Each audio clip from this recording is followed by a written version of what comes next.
Nije samo problem oni koji su obrazovani i koji odlaze iz Crne Gore.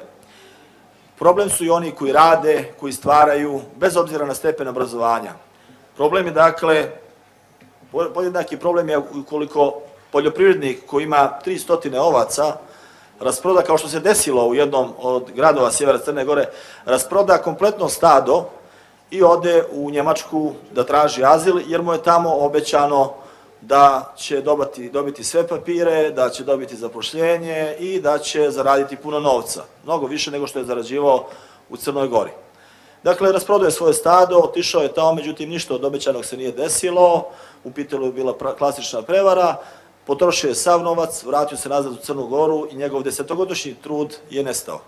I nije problem samo što je nestalo tih 300 životinja koje je podizao cijelih 10 godina, već je nestao cijeli jedan mini klaster proizvođača i svih onih koji su bili povezani sa njim.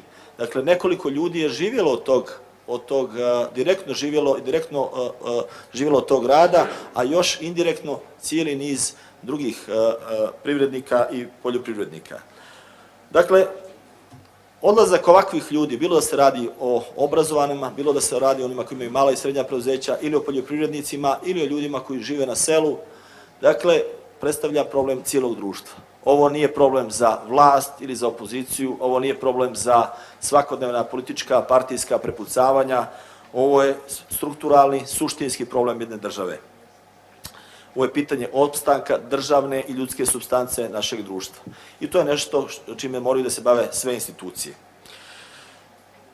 Emigracije sa područja Crne Gore sa ciljem unapređenja životnog standarda nisu novine, ali talas ljudi koji su tražili azil u nekoj od zemalja Evropske unije dostigao vrhunac u 2015. godini. Tačnije u Donjoj Saksoniji, gde su Crnogorci jedino mogli prijaviti za azil, te godine je isti azil tražilo 3142 osobe u periodu od januara do oktobra 2015. Što je značilo da je Crna Gora po broju predatih zahtjeva u ovom dijelu Njemačke bila na drugom mjestu iza tražioca azila iz Sirije. Iako dosadašnja statistika pokazuje da se ovaj trend značajno smanjuje u 2016. godini, uzroci i posljedice ovakvih kretanja stanovništva, i to primarno sa sjevera Crne Gore, moraju biti ispitani i adresirani kako bi se potencijalni novi talasi spriječili. Naravno, broj tražilica azila iz Crne Gore u zemljama Evropske unije nije značajan u poređenju sa drugim državama. Na nivou Njemačke se ne nalazimo ni među prvih 10 zemalja, ali uključujući region Zapadnog Balkana, ali je za samu državu značajan kako sa stanovništva brojki, tako i imidža države koja stremi punopravnom članstvu Evropske unije.